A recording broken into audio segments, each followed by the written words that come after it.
আজ ব্যারাকপুর কোর্ট থেকে Barrackpore commissionerate office পর্যন্ত একটি মহামিছিলের আয়োজন করা হয়েছে। বাংলাদেশে হিন্দুদের উপর নির্যাতন এবং ভারতের জাতীয় পতাকার অবমাননার প্রতিবাদে এই মহামিছিলের আয়োজন করা হয়েছে। এই মিছিলে প্রায় 2 থেকে 3 হাজার মানুষ পায়ে পা মেলান। এই মহামিছিলের নেতৃত্ব দেবেন জাতীয়তাবাদী আইনজীবী কাউন্সিল, ওয়ার্ল্ড হিন্দু স্ট্রাগল কমিটির আইনজীবী হিরণময় দেবনাথ, অম্বিকানন্দ মহারাজ এবং অভিষেক চ্যাটার্জি। আমরা শুনে নেব আইনজীবী এবং আন্দোলনকারীর নেতৃত্বের কিছু বক্তব্য।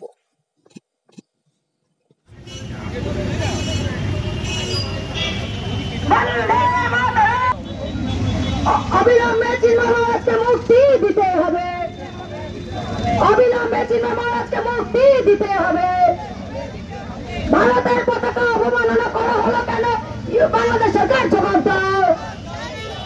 হুঁশিয়ার, হিন্দুত্ব রক্ষার তাগিদে ব্যারাকপুর বিজেপি লিগাল সেল রাজপথে মৌলবাদীরা হুঁশিয়ার। অবিলম্বে চিন্ময় মহারাজকে, অবিলম্বে ইউনিসকে পদত্যাগ করতে হবে, অবিলম্বে ইউনিসকে পদত্যাগ করতে হবে, অবিলম্বে চিন্ময় মহারাজকে নিঃশর্ত মুক্তি দিতে হবে, অবিলম্বে চিন্ময় মহারাজকে নিঃশর্ত মুক্তি দিতে হবে। বন্দে মাতরম, বন্দে মাতরম। বিজেপি লিগাল সেল লড়ছে, লড়বে। হিন্দু ধর্ম রক্ষার তাগিদে বিজেপি লিগাল সেল লড়ছে, লড়বে। বন্দে মাতরম।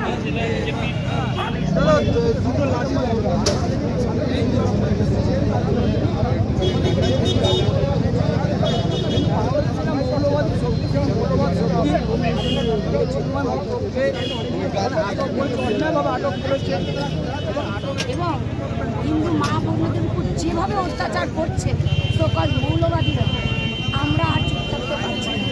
এমনকি ওই ঘটনার পর্যায়ক্রমে আমাদের একজন আইনজীবীও মারা যাচ্ছে। আমাদের দায়বদ্ধতা আছে, আমাদের মৌলিক অধিকার আছে। আমরা সেই জন্যই আজকে পথে নেমেছি বিচারের দাবিতে এবং ধর্ম রক্ষার সমস্ত আইনজীবীরা। আপনাদের এই মিছিলের ফলে যেভাবে আন্দোলন চলছে, এরপরও যদি কিছু না হয় তাহলে কি বৃহত্তর আন্দোলনের কথা আপনারা জানেন? একদম, আমরা আজকেরই আমরা সিপি সাহেবকে আমরা ডেপুটেশন দেবো, সিপি সাহেবের পরে আমরা ডিএমকে দেবো, ডিএমের পরে আমরা বাংলাদেশ হাইকমিশনে যাব। দরকার পড়লে আমরাও বর্ডারে যাব। যে আমরা তো পরিষ্কার কথা, আমরা হিন্দু মা বোনেরা, ওখানে হিন্দু মা বোনের উপর যে প্রচণ্ড অত্যাচার হচ্ছে, তাদেরকে যেভাবে ধর্মান্তরিতকরণের চেষ্টা চলছে, আমরা তার তীব্র নিন্দা করছি এবং আমরা বলছি যে এর অবসান হোক।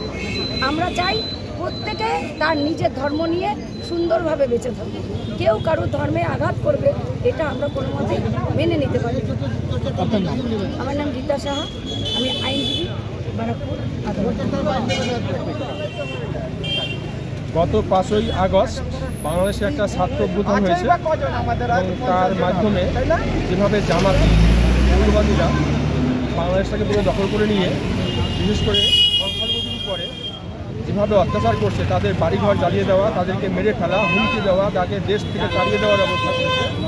এবং সবচেয়ে বড় কথা যে হিন্দুদের যে মুখ, সেই ইস্কনের মহারাজ চিন্ময় কৃষ্ণ দাস মহারাজের বিরুদ্ধে যেভাবে মিথ্যা মামলা দিয়ে তাকে ব্যবস্থা করা হচ্ছে, তাকে ঠিকমতো খাবার দেওয়া হচ্ছে না, তার ঠিকমতো মানে তার যা সাধনা করা সেটা করতে দেওয়া হচ্ছে না, এইভাবে তার উপর নির্যাতন করা হয়েছে। এবং শুধু তাই না, গত ডেটে যে তার বিরুদ্ধে 70 জন আইনজীবী দাঁড়িয়েছিল, তাদের বিরুদ্ধে মিথ্যা মামলা দেওয়া হয়েছে এবং তারা যাতে আর মামলায় দাঁড়াতে না পারে তার জন্য গত 1 সপ্তাহ ধরে তাদের বিরুদ্ধে হুমকি দেওয়া হয়েছে, তাদের বাড়িঘর জ্বালিয়ে দেওয়া হয়েছে, তাদের চেম্বার ভাঙা হয়েছে। যার জন্য আজকের ডেট ছিল কোনো আইনজীবী দাঁড়াতে পারেনি, যার জন্য 2রা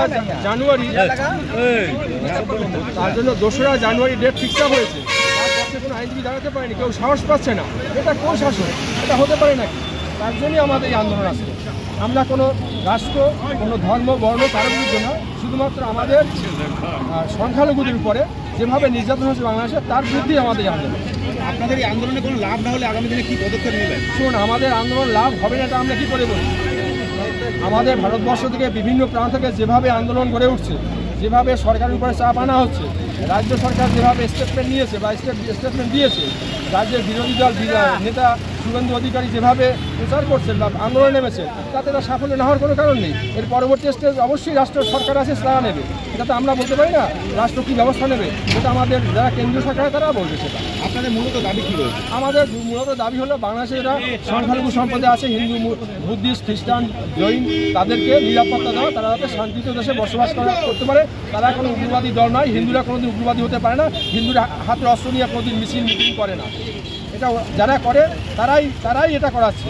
এবং যে চিন্ময় কৃষ্ণ স্বামীর পাশে যে ভদ্রলোক ছিল, একজন মুসলিম ভদ্রলোক, তিনি চিন্ময় কৃষ্ণ স্বামীরই ভক্ত, কিন্তু তাকে ওরা ভিতর থেকে ঢুকে এসে মেরে দিয়ে এখন আমাদের হিন্দু নেতাদের উপরেই তারা দোষ চাপাচ্ছে। আদৌ ওরা মেরেছে, মৌলবাদীরাই মেরে এদের উপরে দোষ চাপিয়ে দিচ্ছে এবং এরকম ঘটনা বাংলাদেশে হামেশাই ঘটছে। আমরা এর প্রতিবাদেই এই আন্দোলন। আপনার নাম? আমার নাম প্রদীপ কুমার সোম, অ্যাডভোকেট, ব্যারাকপুর। চিকিৎসা পরিষেবা নির্ভরযোগ্য প্রতিষ্ঠান Sarada Seva Sadhan hospital private limited, Amala cinema হলের বিপরীতে ডাক্তার KD ঘোষের নার্সিংহোম। এখানে যত্নের সহিত সাধ্যের মধ্যে স্বাস্থ্য পরিষেবা দেওয়া হয়। এখানকার অত্যাধুনিক ফেসিলিটিগুলির মধ্যে হল ICCU, AC sharing cabin, AC cabin, NICU, maternity, paediatric, ventilator facility, modular OT, orthopaedic surgery, any type of surgery, obstetrics and gynecology, 24 hours ambulance facility, general medicine, pathology, physiotherapy, PFT, ECG, EEG, Holter monitoring। এছাড়াও থাকছে daily OPD service, 24 hours emergency service. আমাদের ঠিকানা Barasat road, নোনা Chandanpukur, Barrackpore, Amala cinema হলের বিপরীতে, কলকাতা 122। যোগাযোগ 03325920006। Mobile number 9433389740 এবং 9433389739। সারদা সেবা সদন হসপিটাল প্রাইভেট লিমিটেড।